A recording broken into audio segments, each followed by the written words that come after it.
मिनश्शैतानिर्रजीम बिस्मिल्लाहिर्रहमानिर्रहीम अस्सलातु वस्सलामु अलैका या रसूल अल्लाह व अला आलिका व अस्हाबिका या हबीब अल्लाह। मोहतरम सामिईन किराम, अस्सलामु अलैकुम व रहमतुल्लाहि व बरकातुहू। उम्मीद करता हूँ आप सब खैरियत से होंगे। अल्लाह ताला सब पर अपना खुसूसी फजल करम फरमाए।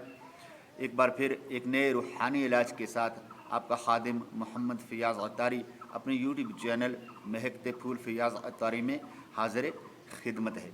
आज जो रूहानी इलाज लेकर आया हूँ वो उन अफराद के लिए है कि जो बे औलाद हैं।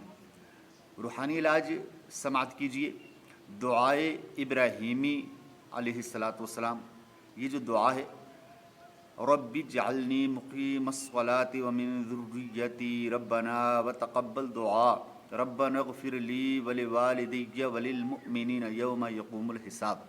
दोनों मियाँ बीवी इस दुआ को हर नमाज के बाद 3-3 बार पढ़ लिया करें। इंशाअल्लाह अज़्ज़ा वजल मेरे अल्लाह ने चाहा तो औलाद की नेमत नसीब होगी। उसके बाद एक देसी इलाज भी समाअत कर लीजिए कि 12 ग्राम सौंफ और 50 ग्राम गुलकंद, 12 ग्राम सौंफ और 50 ग्राम गुलकंद ये आप ले लें और रोज़ाना रात को ये दूध गर्म करके उसके साथ इसको इस्तेमाल कीजिए। इंशाअल्लाह अज़्ज़ा वजल मेरे अल्लाह ने चाहा तो इसका बहुत ज़्यादा फ़ायदा होगा। अल्लाह ताला अज़्ज़ा वजल तमाम बे औलाद हज़रात को नेक और सालिह औलाद नसीब फरमाए, और जो औलाद वाले हैं अल्लाह ताला उन सब को औलाद की खुशियाँ नसीब फरमाए।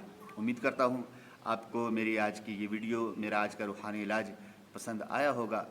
अगर मेरी वीडियो पसंद आई है तो मेरी वीडियो को शेयर कीजिए, मेरे चैनल को सब्सक्राइब कीजिए और लाइक कीजिए और बेल आइकन का बटन भी प्रेस कर लीजिए ताकि मेरी हर आने वाली नई वीडियो का नोटिफिकेशन आप तक पहुंच सके। ज़िंदगी ने वफ़ा की तो इंशाअल्लाह अज़्ज़ा वजल एक बार फिर एक नए रूहानी इलाज के साथ आपकी खिदमत में दोबारा हाज़िरी होगी। तब तक के लिए मुझे इजाज़त दीजिए। अस्सलामु अलैकुम व रहमतुल्लाहि व बरकातुहू।